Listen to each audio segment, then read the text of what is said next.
ശിവഗിരി തീർത്ഥാടനത്തോടനുബന്ധിച്ചുള്ള കൊടിക്കയർ പദയാത്ര ആരംഭിച്ചു. ശ്രീനാരായണ ഗുരുദേവൻ കണ്ണാടി പ്രതിഷ്ഠ നടത്തി ചരിത്രപ്രസിദ്ധമായ ചേർത്തല കളവങ്കോടം ശക്തീശ്വരം ക്ഷേത്രാങ്കണത്തിൽ നിന്നാണ് കൊടിക്കയർ പദയാത്ര ആരംഭിച്ചത്.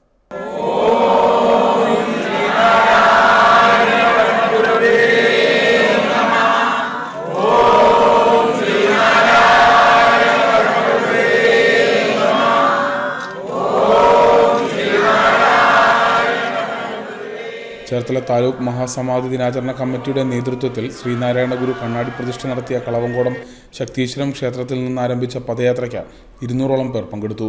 സമ്മേളനം മുൻ M P advocate AM Arif ഉദ്ഘാടനം ചെയ്തു. ഗുരുദേവനെ അറിയാത്തവർ കൂടുതൽ അറിയാൻ വേണ്ടി, മനസ്സിലാക്കാൻ വേണ്ടി എല്ലാം കൂടുതൽ തയ്യാറായി വരുന്ന ഒരു ലോക സാഹചര്യമാണ്. നമ്മുടെ നാടിന്റെ പശ്ചാത്തലത്തിൽ നിന്നുകൊണ്ട്, നമ്മുടെ സാമൂഹ്യ ചുറ്റുപാടിൽ നിന്നുകൊണ്ടാണ് ഗുരുദേവൻ അദ്ദേഹത്തിന്റെ സന്ദേശങ്ങളെ രൂപപ്പെടുത്തിയെങ്കിൽ, അദ്ദേഹത്തിന്റെ ദർശനങ്ങളെ രൂപപ്പെടുത്തിയെങ്കിൽ അതിന്ന് ലോകത്തിനാകെ മാതൃകയായി മാറിക്കൊണ്ടിരിക്കുന്നു എന്ന് ലോകാരാധ്യരെല്ലാം പഠിക്കുകയും മനസ്സിലാക്കുകയും ചെയ്യുന്ന ഒരു സാഹചര്യം ഉരുത്തിരിഞ്ഞു വന്നിരിക്കുന്നു എന്നതാണ്. ജയിക്കാനും വാദിക്കാനും വേണ്ടിയല്ല ഈ സർവ്വമത സമ്മേളനത്തിൽ അവിടെ എഴുതി വെച്ചിരിക്കുന്നു. അറിയാനും അറിയിക്കാനും വേണ്ടിയാണ് ഈ സർവ്വമത സമ്മേളനം. എന്താണ് അറിയാനുള്ളത്? ഓരോ മതത്തിന്റെയും സാരാംശം ഒന്നു തന്നെയാണ്. പല മത സാരവും ഏകമാണ് എന്നാണ് ഗുരുദേവൻ പഠിപ്പിച്ചത്.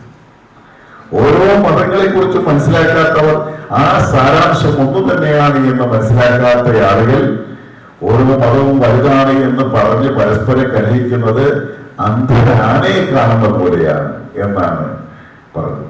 കണ്ണ് കാണാൻ പാടാത്തവൻ ആനയിലെ ഓരോ ഭാഗത്തും ആന എങ്ങനെ ഇരിക്കും എന്ന് നോക്കിയാൽ ചെവി പോലെ ചെവിയെ വിചാരിച്ച ആനയുടെ വലിപ്പം അതാണ് എന്ന് തോന്നുന്ന മാതിരിയാണ് എന്ന് ഗുരുദേവൻ പറഞ്ഞു. പദയാത്ര ക്യാപ്റ്റൻ വിജയഘോഷ് ചാരങ്കാട്ട് അധ്യക്ഷത വഹിച്ചു. CR ദേവരാജ് ചാരങ്കാട്ട് പതാക കൈമാറി.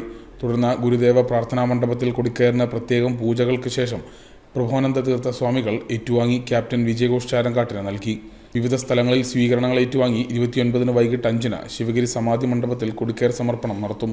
ശക്തീശ്വരം ക്ഷേത്രം പ്രസിഡന്റ് CK ഷാജിമോഹൻ, താലൂക്ക് മഹാസമാധി ദിനാചരണ committee convener KR Raju Kuthiyathode, vice chairman Vidyadharan Thuravoor, Sreenarayana memorial government boys high school principal Lejumol, PM Pushkaran Puthenkavu, R Ramanan, Santhakumar, Suresh, Rajendraprasad, Asokan Charankattu എന്നിവർ സംസാരിച്ചു. കേരളം കുറേ കാലം മുന്നോട്ട് പോയി. അതുകൊണ്ടാണ് ഇവിടെ മതവൈതാളികളുടെ പിടിയിലേക്ക് പോകാതെ നമുക്ക് സമാധാനപരമായി കഴിയാനുള്ള അവസരം ഉണ്ടായ ശ്രീനാരായണ ഗുരുവിന്റെ ജന്മശേഷമാണ്. സ്വാമി വിവേകാനന്ദൻ ഇവിടെ വന്ന് സന്ദർശിച്ചപ്പോൾ അദ്ദേഹം പറഞ്ഞത് ഇത് ഭ്രാന്താലയമാണെന്ന്. ആ ഭ്രാന്താലയത്തെ മാറ്റി ദൈവത്തിന്റെ നരകോത്സവം കണ്ടു എന്നാണ് കേരളത്തെ അറിയപ്പെടുന്നത്. ആ ദൈവത്തിന്റെ നാടായി മാറിയത് ശ്രീനാരായണ ഗുരുവിന്റെ ജന്മശേഷമാണ്. അതിനു മുമ്പ് നമ്മുടെ പ്രാന്താലയമാണ്, കേരളത്തിലൊരു പ്രാന്താലയമായിരുന്നു. എന്ന് വെച്ചാൽ മതങ്ങൾ തമ്മിലുള്ള എല്ലാ അസമത്വങ്ങളും ഉണ്ടായിരുന്നു. വഴിങ്ങനെ നടക്കാനുള്ള സ്വാതന്ത്ര്യമില്ലായിരുന്നു.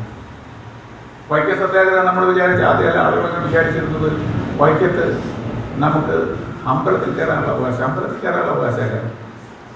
അതിന് ചുറ്റും പട്ടിക്കും പൂച്ചയ്ക്കും നടക്കാനുള്ള അവസരം ഉണ്ടായിരുന്നു. മനുഷ്യന് മാത്രമല്ല, അതിൽ താഴ്ന്ന ജാതിക്കാർക്ക് നടക്കാനുള്ള അവകാശം അവിടെയാണ്. അവിടെയെല്ലാം നമുക്ക് ആ അവകാശങ്ങൾ നേടിത്തന്നത്. വിൻമീഡിയ, ആലപ്പുഴ.